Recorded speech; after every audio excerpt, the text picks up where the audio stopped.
నమస్తే, welcome to star news. Jagtial జిల్లా రాయకల్ పట్టణ కేంద్రంలో మాజీ మంత్రి తాటిపర్తి జీవన్ రెడ్డి విలేకరుల సమావేశంలో మాట్లాడుతూ జగిత్యాల రాయకల్ ప్రాంతాల్లో అనూహ్యమైన రాజకీయ పరిస్థితులు నెలకొన్నాయని, 10 ఏళ్ల పాటు కాంగ్రెస్ జెండాను విడవకుండా కష్టకాలంలో పోరాడిన కార్యకర్తలకు అన్యాయం జరుగుతోందని ఆవేదన వ్యక్తం చేశారు.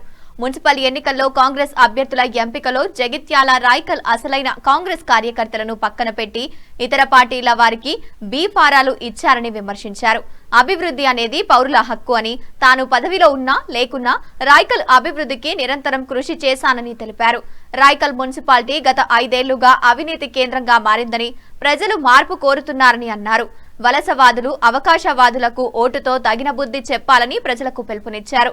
4 దశాబ్దాలుగా కాంగ్రెస్ తో ఉన్న అనుబంధంతో ఒరిజినల్ కాంగ్రెస్ కార్యకర్తలకు అండగా నిలుస్తానని జీవన్ రెడ్డి స్పష్టం చేశారు.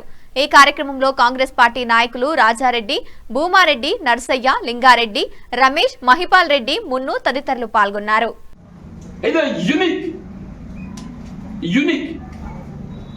సాధారణంగా రావాల్సిన అభివృద్ధికి తోడు అదనంగా మన బోర్ల వంతలు ఉన్నదే.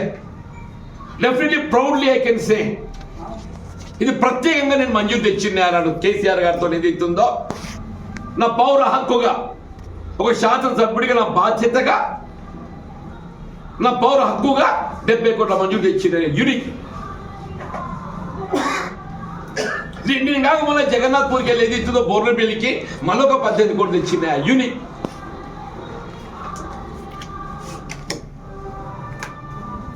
ఇదే రాయకల్ పట్టణ మున్సిపాలిటీకి సంబంధించి చెప్తున్నాను. రాష్ట్రంలో కాంగ్రెస్ ప్రభుత్వం అధికారం రావడంతోనే త్రాగునీటికి సమస్య ఉత్పన్నం కాకూడదనే భావనతోని గతంలోకి వచ్చిన ఏసీడీపీ నిధులతో ఏదైతే సౌకర్యాలు ఏర్పాటు చేసినో వాటికి ఇంకా తోడుగా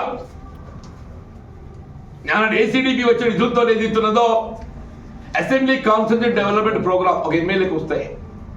ఎమ్మెల్యే ప్రతిపాదనకు అనుగుణంగా మనం పనులు మంజూరు చేస్తాం. రాయకాల చెరువు కట్ట కింద త్రాగునీటి ప్రాజెక్ట్ ఇవ్వాలని చెప్పని అప్పుడు వీళ్ళు గ్రామస్తులు స్థలసేకరణ చేస్తే నేను బాయికి నిధులు మంజూరు చేయించి ఇవాళ అదే మొత్తం సగం కాంగ్రెస్ పార్టీకి 5 పర్యాలు ఎమ్మెల్యే గెలిచిన 14లో ఏదైతే 3 ఉత్తర తెలంగాణ జిల్లాలో ఏకైక శాసనసభ్యుడు, 2019లో ఏకైక శాసన మండలి సభ్యుడిని శాసన మండలిలో ఒక క్రమశిక్షణ గల కార్యకర్తగా రాహుల్ గాంధీ గారి యొక్క ఆలోచన విధానానికి అనుగుణంగా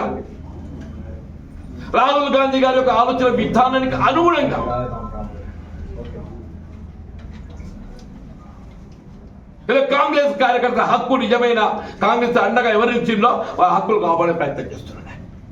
నా బాధ్యత నాకు భుజం కలిపి నాకు తోడు నిలిచి కాంగ్రెస్ పై జెండా మోషులను వాళ్ళు నోటికాడు బుక్ ఎత్తకపోతే నేను వాళ్ళకు అండగా నిలిచే బాధ్యత ఉందా లేదే? నా బాధ్యత నేను నిర్వర్తిస్తున్నానే.